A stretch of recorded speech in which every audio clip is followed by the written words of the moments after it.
Is the US really the world's heavyweight champion in obesity? That's a question that's been floating around for quite some time now. Let's delve into the statistics to understand the depth of this issue. In the United States, a staggering 2 in every 3 adults are considered to be overweight or obese. That's right, more than 66% of adults. The situation isn't much brighter for the younger generation either. Nearly 1 in every 3 children and adolescents aged 2 to 19 falls into the same category. These aren't just numbers on a screen, they represent millions of individuals, each grappling with the challenges of excess weight. So what does it mean to be overweight or obese? It's not simply about aesthetics or fitting into a societal mold. Obesity is defined by the body mass index, or BMI, a measure of body fat based on an individual's weight in relation to their height. For adults, a BMI of 25 to 29.9 is considered overweight, while a BMI of 30 or more is classified as obese. But why is this important? Well, obesity isn't merely a cosmetic concern. It's a serious health issue that increases the risk of numerous diseases and health conditions. These include heart disease, stroke, type 2 diabetes, and certain types of cancer, among others. It's a silent enemy sneaking up on us and wreaking havoc on our health, often before we even realize what's happening. The implications of these statistics are far-reaching, affecting not only the health of individuals but also straining our healthcare system. It's a ripple effect that touches every aspect of society, from the economy to social dynamics. The numbers are staggering, but what's even more shocking is the why behind it.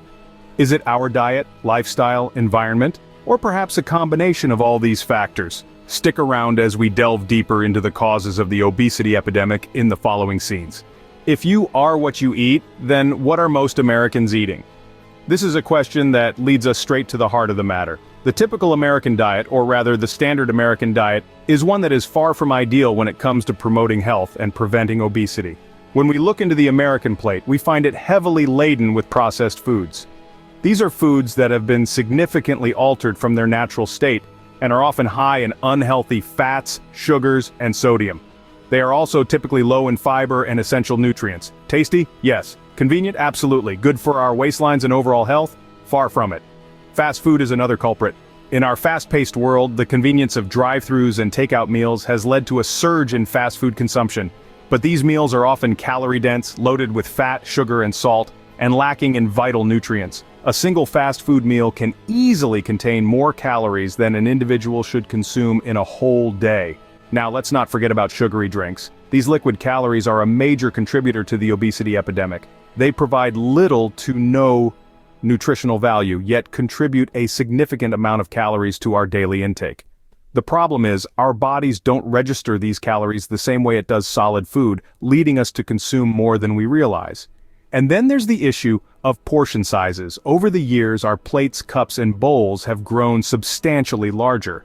And with that, so have our portion sizes.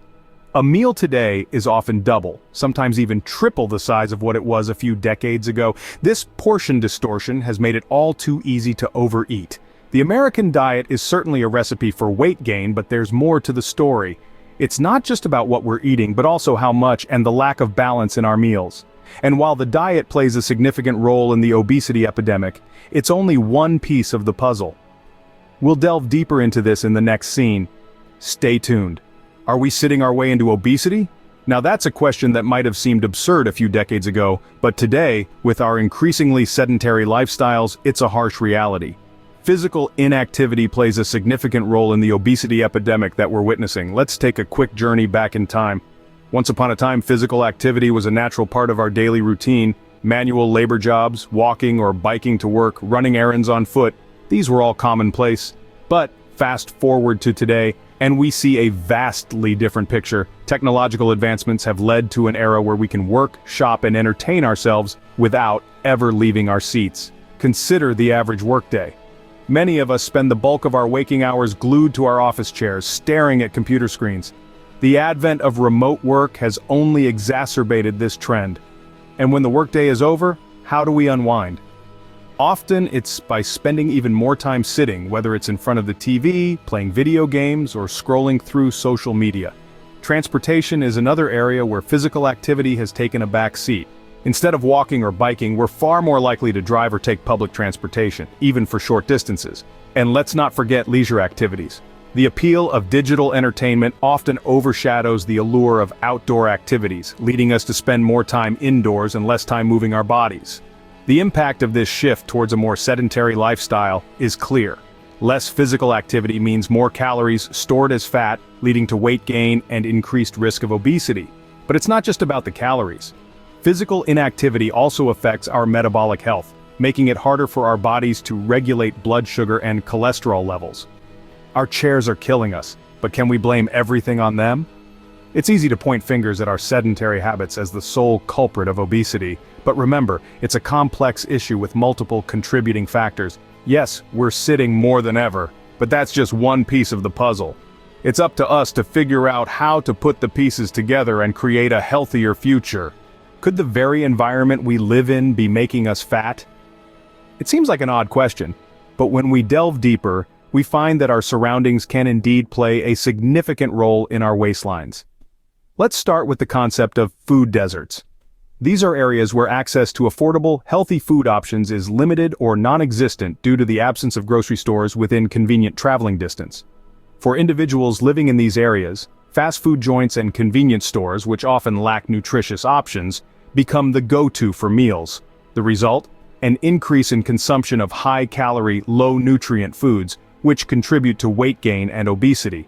Next, consider the lack of safe places for physical activity. In many neighborhoods, especially those in lower-income areas, safe and accessible spaces for exercise are few and far between.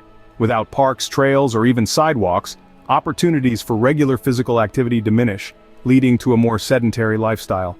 And let's not forget about the marketing of unhealthy foods. Billboards, television commercials, online ads, they're all around us, promoting foods high in sugar, salt, and unhealthy fats.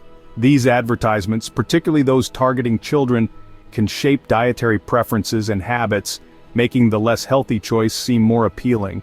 Despite these environmental factors, it's important to remember that they don't dictate our destiny. We have the power to make changes, to transform food deserts into oases of nutrition, to create safe spaces for physical activity in every neighborhood, and to advocate for policies that limit the marketing of unhealthy foods.